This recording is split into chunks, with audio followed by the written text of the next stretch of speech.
Sir మీ పేరు చెప్పండి. నా పేరు విజయలక్ష్మి అండి. మీ వారి పేరు? మా వారి పేరు చలపతిరావు గారు. మీ భర్తలో మీకు బాగా నచ్చిన 3 అంశాలు చెప్పండి. ఏదైనా నేను మనసులో అనుకుంటే ఇది కావాలి, ఇది చేస్తే బాగుండు అంటే తను తప్పకుండా అది చేస్తారండి. ఆ పని చేసి అది ఇచ్చేస్తాను. ఇంకా అంతేనా? ఇక ఆ తర్వాత నేను భగవద్గీత క్లాసులు తీసుకుంటే ఎవరైనా వచ్చి బెల్ కొట్టినా టక్కని తీయటము నాకేమీ ఇబ్బంది లేకుండా తను బాగా మీరు యంగ్ పెళ్ళైన కొత్తల్లో ఏదైనా ఇన్సిడెంట్? పెళ్ళైన కొత్తల్లో కొంచెం కోపంగా ఉండే ఆయన, అర్థమయ్యేది కాదు దేనికి అరుస్తున్నారు దేనికి ఇదని, కానీ ఆ కోపం వెనకాల మంచితనం ఉంది అని నాకు తర్వాత అర్థమైంది. ఓకే సార్, మీ మిస్సెస్లో మీకు నచ్చని గుణం 2? నచ్చనివే తొందరగా కోపం వస్తుంది కదా, చల్లారిపోతుంది. ఓకే, ఇంకా అంతే, అదే మెయిన్.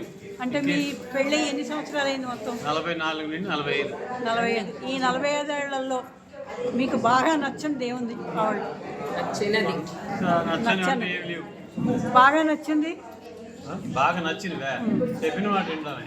అబ్బో, మీరు ఈ తరం వచ్చే తరం వాళ్ళకి మీరే ఇచ్చే సందేశం ఏంటి? ఆరోగ్య విషయంలో మాత్రం ఈ తరం వాళ్ళైనా రాబోయే భావితరం వాళ్ళైనా చిన్నవాళ్ళైనా సరే, దేహో దేవాలయ ప్రోక్తో జీవో దేవ సనాతన అంటారు. మనం ప్రపంచంలో ఏం పని చేయాలన్నా శారీరక ఆరోగ్యం ముఖ్యం. శరీరం ఆరోగ్యం చిన్నప్పటి నుంచి కదా దాన్ని జాగ్రత్తగా చూసుకోకపోతే ఒక వయసు వచ్చిన తర్వాత మనకు మొబిలిటీ అంటే కాళ్ళు చేతులు కదిలి మన పనులు మనం చేసుకోగలిగితేనే మనమైనా మనం సాయం చేసుకోగలము, ఒకరికొకరు సాయం చేసుకోగలము. ఆ తర్వాత సమాజంలో ఏమైనా చేయాలంటే ముందు కాళ్ళు చేతులు పనిచేయాలి, ఆరోగ్యంగా ఉండాలి. ఆరోగ్యానికి తీసుకోవాల్సిన జాగ్రత్తలు యంగేజ్లోనే మొదలు కావాలి, ఆ అలవాట్లు మొదలు చేసుకోవాలి. ఉంటేనే మనం ఏ వయసు వచ్చినా మనల్ని కాకుండా సమాజానికి దేశానికి కూడా ఉపయోగపడాలంటే ముందు శారీరకంగా మానసికంగా ఆరోగ్యంగా ఉండాలి.